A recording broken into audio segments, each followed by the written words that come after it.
أعوذ بالله من الشيطان الرجيم.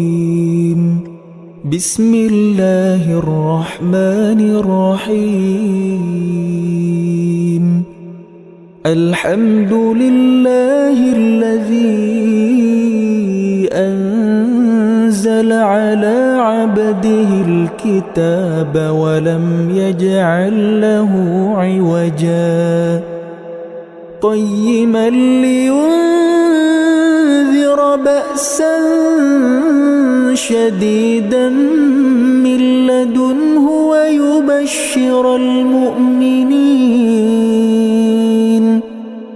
ويبشر المؤمنين الذين يعملون الصالحات أن لهم أجرا حسنا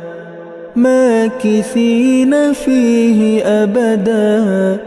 وينذر الذين قالوا اتخذ الله ولدا ما لهم به من علم ولا لآبائهم كبرت كلمة تخرج من أفواههم إن يقولون إلا كذبا فلعلك باخع نفسك على آثارهم إن لم يؤمنوا بهذا الحديث أسفا إنا جعلنا ما على الأرض زينة لها لنبلوهم أيهم أحسن عملا وإنا لجاعلون ما عليها صعيدا جرزا أم حسبت أن أصحاب الكهف والرقيم كانوا من آياتنا عجبا إذ أوى الفتية إلى الكهف فقالوا ربنا آتنا من لدنك رحمة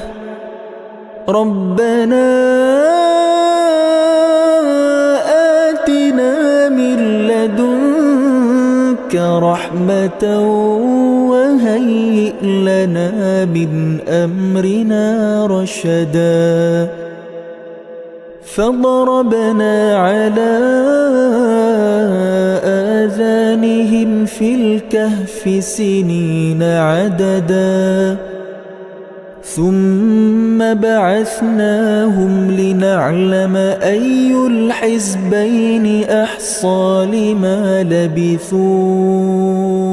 أمدا نحن نقص عليك نبأهم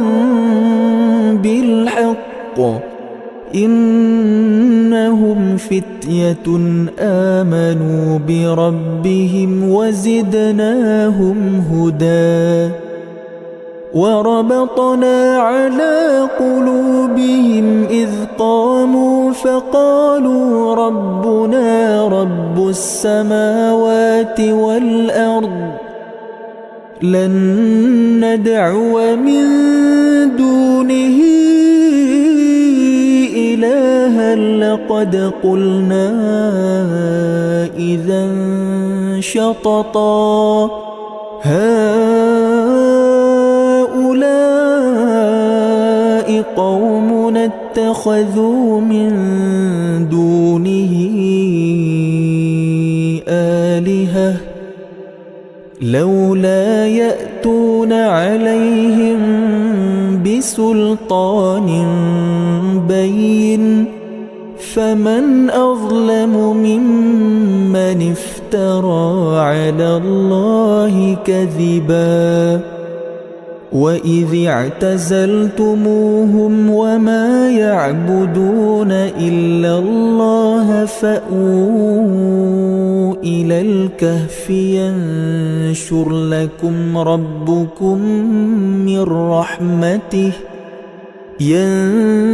لكم ربكم من رحمته ويهيئ لكم من أمركم مرفقا وترى الشمس إذا طلعت تزاور عن كهفهم ذات اليمين وإذا غربت تقرضهم ذات الشمال وهم في فجوة منه ذلك من آيات الله من يهد الله فهو المهتد ومن يضلل فلن تجد له وليا مرشدا وتحسبهم أيقاظا وهم رقود ونقلبهم ذات اليمين وذات الشمال وكلبهم باسط ذراعيه بالوصيد لو اطلعت عليهم لوليت منهم فرارا ولملئت منهم رعبا وكذلك بعثناهم ليتساءلوا بينهم قال قائل منهم كم لبثتم قالوا لبثنا يوما أو بعض يوم قالوا ربكم أعلم بما لبثتم فابعثوا أحدكم بورقكم هذه إلى المدينة فلينظر أيها أزكى طعاما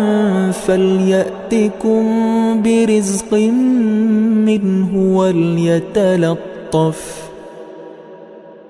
ولا يشعرن بكم أحدا إنهم إن يظهروا عليكم يرجموكم أو يعيدوكم في ملتهم ولن تفلحوا إذا أبدا وكذلك أعثرنا عليهم ليعلموا أن وعد الله حق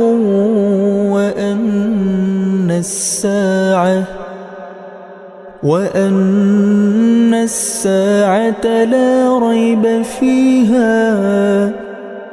إذ يتنازعون بينهم أمرهم فقالوا بنوا عليهم بنيانا ربهم أعلم بهم قال الذين غلبوا على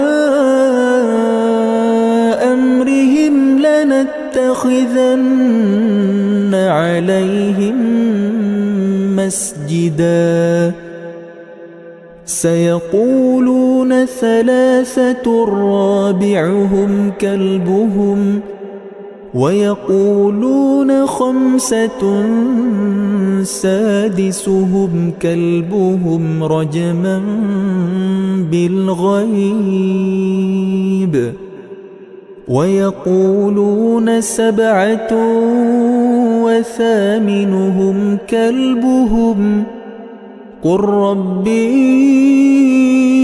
أعلم بعدتهم ما يعلمهم إلا قليل فلا تمار فيهم إلا مراء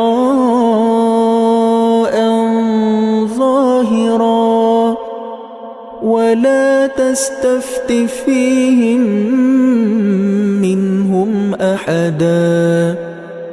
ولا تقولن لشيء إني فاعل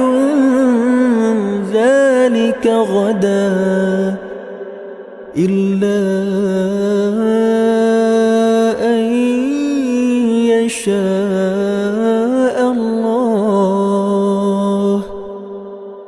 واذكر ربك إذا نسيت وقل عسى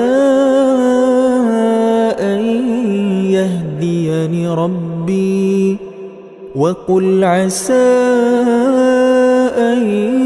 يهديني ربي لأقرب من هذا رشدا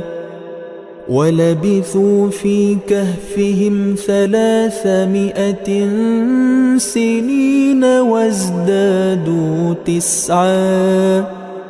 قل الله أعلم بما لبثوا له غيب السماوات والأرض أبصر به وأسمع ما لهم من دونه من ولي ولا يشرك في حكمه أحدا واتل ما أوحي إليك من كتاب ربك لا مبدل لكلماته ولن تجد من دونه ملتحدا واصبر نفسك مع الذين يدعون ربهم بالغداة والعشي يريدون وجهه ولا تعد عيناك عنهم تريد زينة الحياة الدنيا ولا تطع من أغفلنا قلبه عن ذكرنا واتبع هواه وكان أمره فرطا وقل الحق من ربكم فمن شاء فليؤمن ومن شاء فليكفر إنا أعتدنا للظالمين نارا أحاط بهم سرادقها وإن يستغيثوا يغاثوا بماء كالمهل يشوي الوجوه بئس الشراب وساءت مرتفقا إن الذين آمنوا وعملوا الصالحات إنا لا نضيع أجر من أحسن عملا أولئك لهم جنات عدن تجري من تحتهم الأنهار يحلون فيها من أساور من ذهب ويلبسون ثيابا خضرا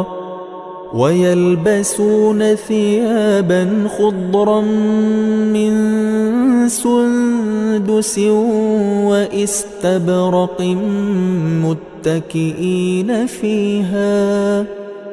متكئين فيها على الأرائك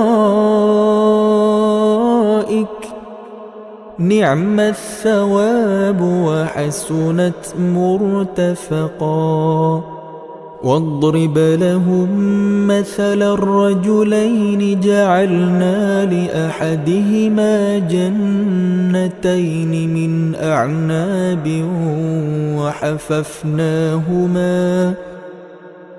وحففناهما بنخل وجعلنا بينهما زرعا كلتا الجنتين آتت أكلها ولم تظلم منه شيئا وفجرنا خلالهما نهرا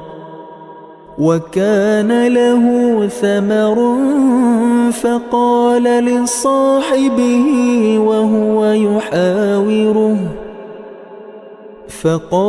لصاحبه وهو يحاوره أنا أكثر منك مالا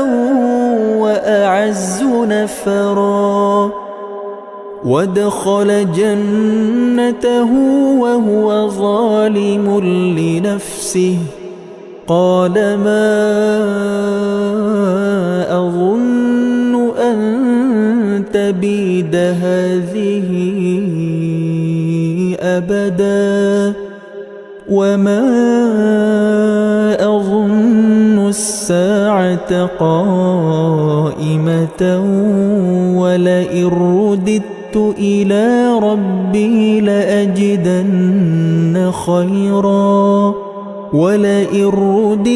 إلى ربي لأجدن خيرا منها منقلبا قال له صاحبه وهو يحاوره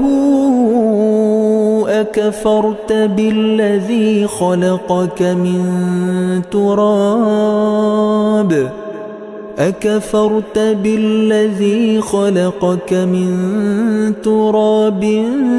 ثم من نطفة ثم سواك رجلا لكن هو الله ربي ولا أشرك بربي أحدا ولولا إذ دخلت جنتك قلت ما شاء الله لا قوة إلا بالله إن ترني أنا أقل منك مالا وولدا فعسى ربي أن يؤتيني خيرا من جنتك ويرسل عليها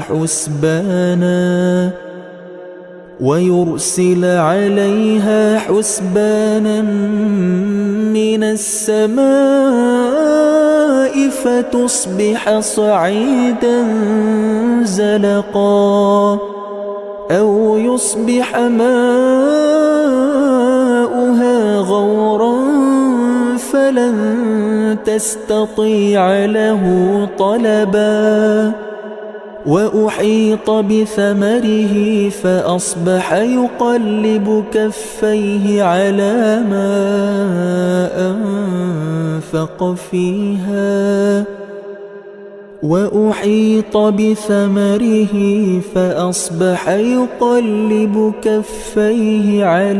ما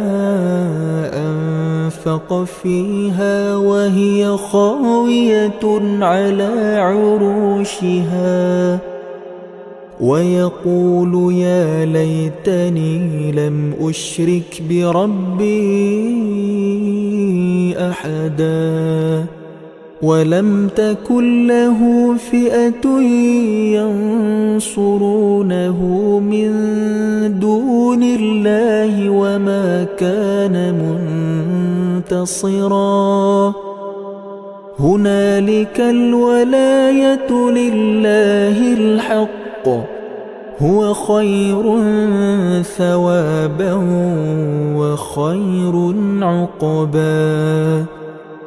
واضرب لهم مثل الحياة الدنيا كماء أنزلناه من السماء فاختلط به نبات الأرض فأصبح هشيما تذروه الرياح وكان الله على كل شيء مقتدرا المال والبنون زينة الحياة الدنيا والباقيات الصالحات خير عند ربك ثوابا وخير أملا ويوم نسير الجبال وترى الأرض بارزة وحشرناهم فلم نغادر منهم أحدا وعرضوا على ربك صفا لقد جئتمونا كما خلقناكم أول مرة بل زعمتم أن لن نجعل لكم موعدا ووضع الكتاب فترى المجرمين مشفقين مما فيه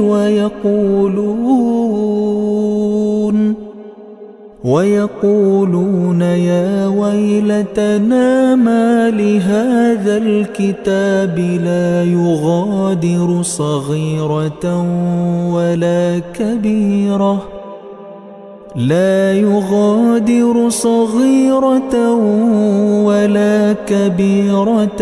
إلا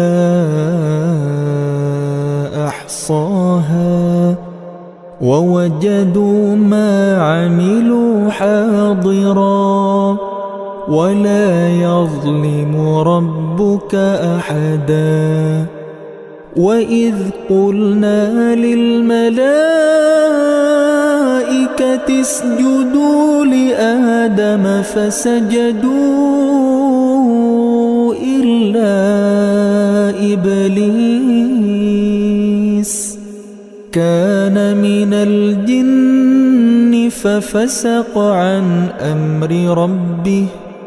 أفتتخذونه وذريته أولياء من دوني وهم لكم عدو بئس للظالمين بدلا ما أشهدتهم خلق السماوات والأرض ولا خلق أنفسهم وما كنت متخذ المضلين عضدا ويوم يقول نادوا شركائي الذين زعمتم فدعوهم فلم يستجيبوا لهم وجعلنا بينهم موبقا ورأى المجرمون النار فظنوا أنهم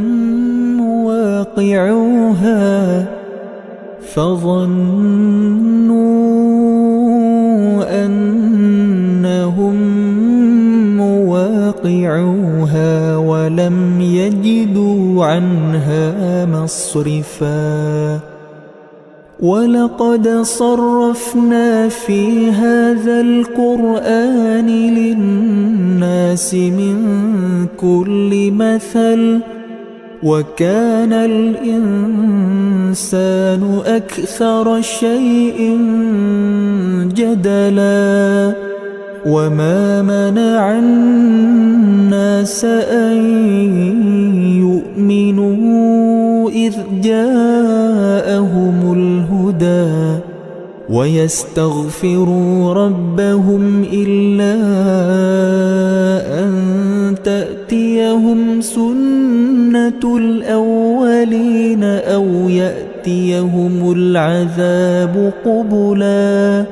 وما نرسل المرسلين إلا مبشرين ومنذرين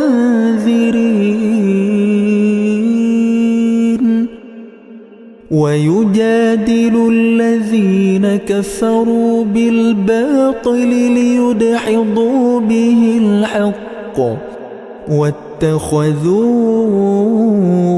آياتي وما أنذروا هزوا ومن أظلم ممن ذكر بآيات ربه فأعرض عنها ونسي ما قدمت يداه إنا جعلنا على قلوبهم أكنة أن يفقهوه وفي آذانهم وقرا وإن تدعهم إلى الهدى فلن يهتدوا إذا أبدا وربك الغفور ذو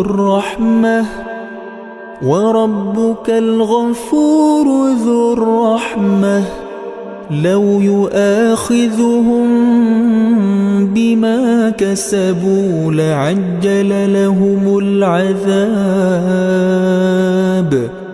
بل لهم موعد لن يجدوا من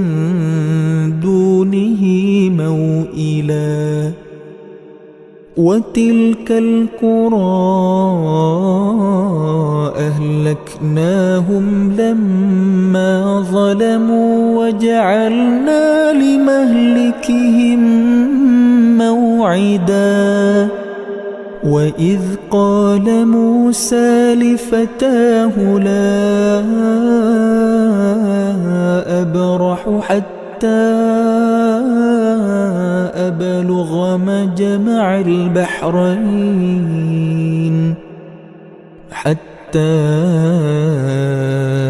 أبلغ مجمع البحرين أو أمضي حقبا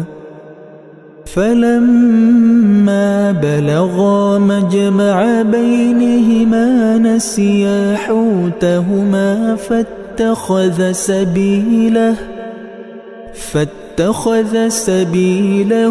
في البحر سربا فلما جاوزا قال لفتاه آتنا غداءنا لقد لقينا من سفرنا هذا نصبا قال أرأيت إذ أوينا إلى الصخرة فإني نسيت الحوت وما أنسانيه إلا الشيطان أن أذكره واتخذ سبيله في البحر عجبا قال ذلك ما كنا نبغ فارتدا على آثارهما قصصا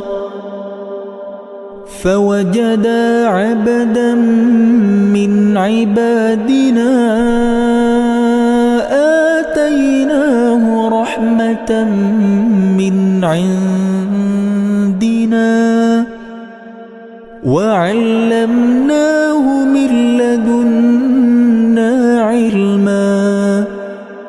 قال له موسى هل أتبعك على أن تعلمني مما علمت رشدا قال إنك لن تستطيع معي صبرا وكيف تصبر على ما لم تحط به خبرا قال ستجدني إن شاء الله صابرا ولا أعصي لك أمرا قال فإن اتبعتني فلا تسألني عن شيء حتى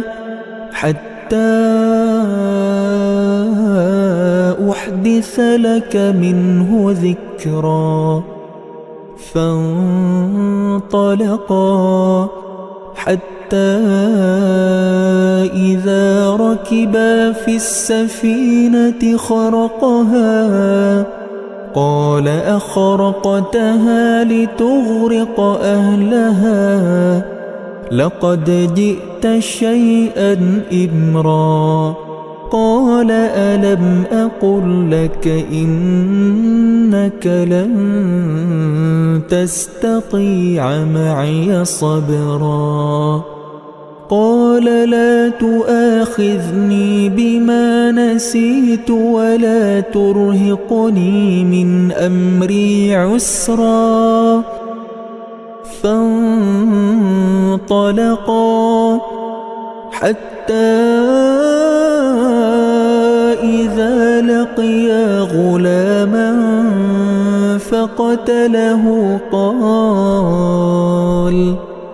قال أقتلت نفسا زكية بغير نفس لقد جئت شيئا نكرا قال ألم أقل لك إنك لن تستطيع معي صبرا قال إن سألتك عن شيء بعدها فلا تصاحبني قد بلغت من لدني عذرا فانطلقا حتى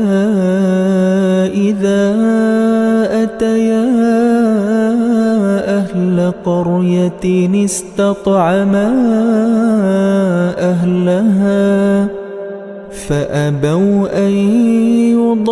يضيفوهما فوجدا فيها جدارا يريد أن ينقض فأقامه قال لو شئت لاتخذت عليه أجرا قال هذا فراق بيني وبينك سأنبئك بتأويل ما لم تستطع عليه صبرا أما السفينة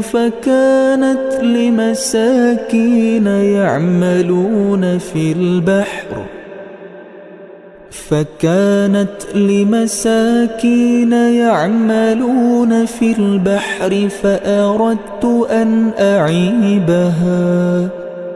وكان وراءهم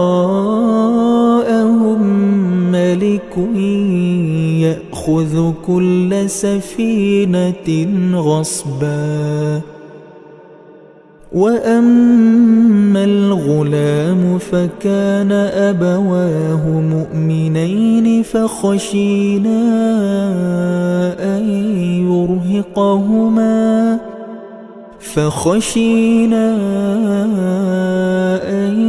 يرهقهما طغيانا وكفرا فأردنا أن يبدلهما ربهما خيرا منه زكاة وأقرب رحما. وأما الجدار فكان لغلامين يتيمين في المدينة وكان تحته كنز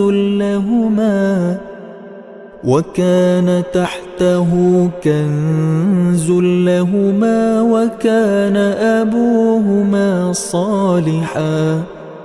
فأراد ربك أن يبلغا أشدهما ويستخرجا كنزهما رحمة من ربك وما فعلته عن أمري ذلك تأويل ما لم تسطع عليه صبرا. ويسألونك عن ذي القرنين قل سأتلو عليكم منه ذكرا. إنا مكنا له في الأرض وآتيناه من كل شيء سببا فأتبع سببا حتى إذا بلغ مغرب الشمس وجدها تغرب في عين حمئة ووجد عندها قوما قلنا يا ذا القرنين إما أن تعذب وإما أن تتخذ فيهم حسنا. قال أما من ظلم فسوف نعذبه ثم يرد إلى ربه فيعذبه عذابا نكرا. وأما من آمن وعمل صالحا فله جزاء الحسنى وسنقول له من أمرنا يسرا. ثم أتبع سببا حتى إذا بلغ مطلع الشمس وجدها تطلع على قوم لم نجعل لهم من دونها سترا. كذلك وقد أحطنا بما لديه خبرا. ثم أتبع سببا حتى إذا بلغ بين السدين وجد من دونهما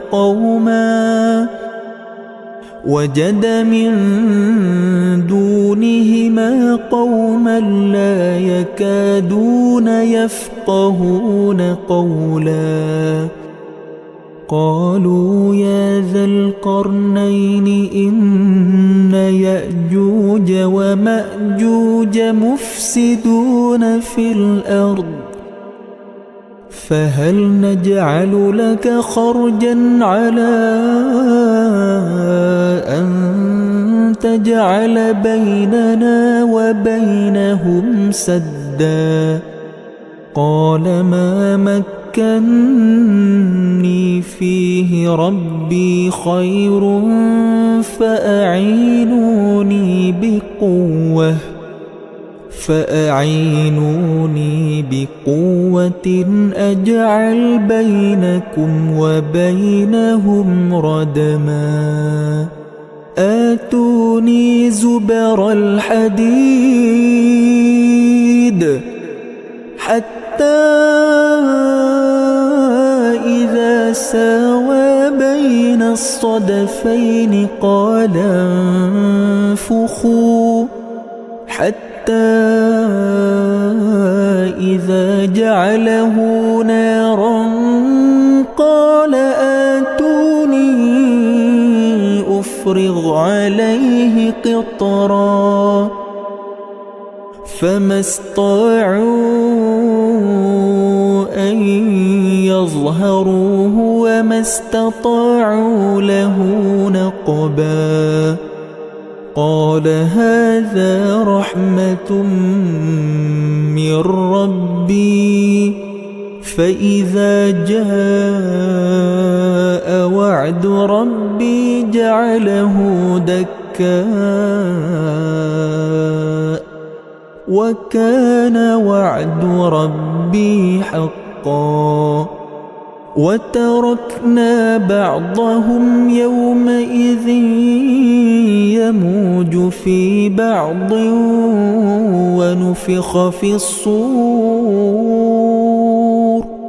ونفخ في الصور فجمعناهم جمعا وعرضنا جهنم يومئذ للكافرين عرضا الذين كانت أعينهم في غطاء عن ذكري وكانوا لا يستطيعون سمعا أفحسب الذين كفروا أن يتخذوا عبادي من دوني أولياء إنا أعتدنا جهنم للكافرين نزلا قل هل ننبئكم بالأخسرين أعمالا الذين ضل سعيهم في الحياة الدنيا وهم يحسبون أنهم يحسنون صنعا أولئك الذين كفروا بآيات ربهم ولقائه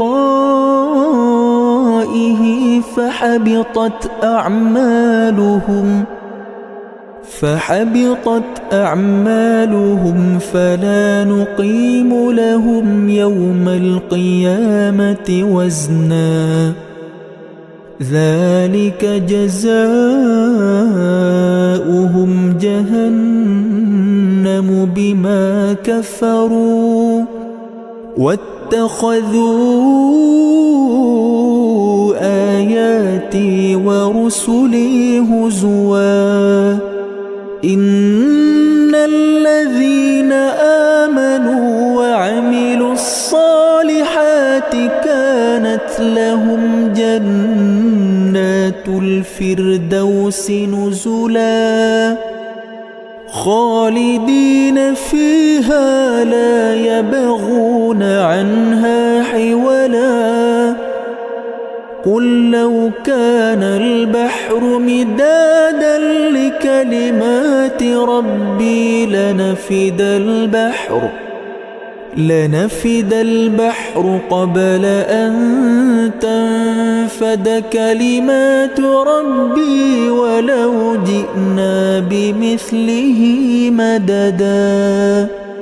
قل إنما أنا بشر مثلكم يوحى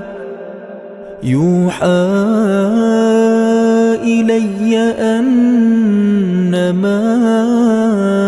إلهكم إله واحد فليعمل عملا صالحا ولا يشرك بعبادة ربه أحدا صدق الله العظيم.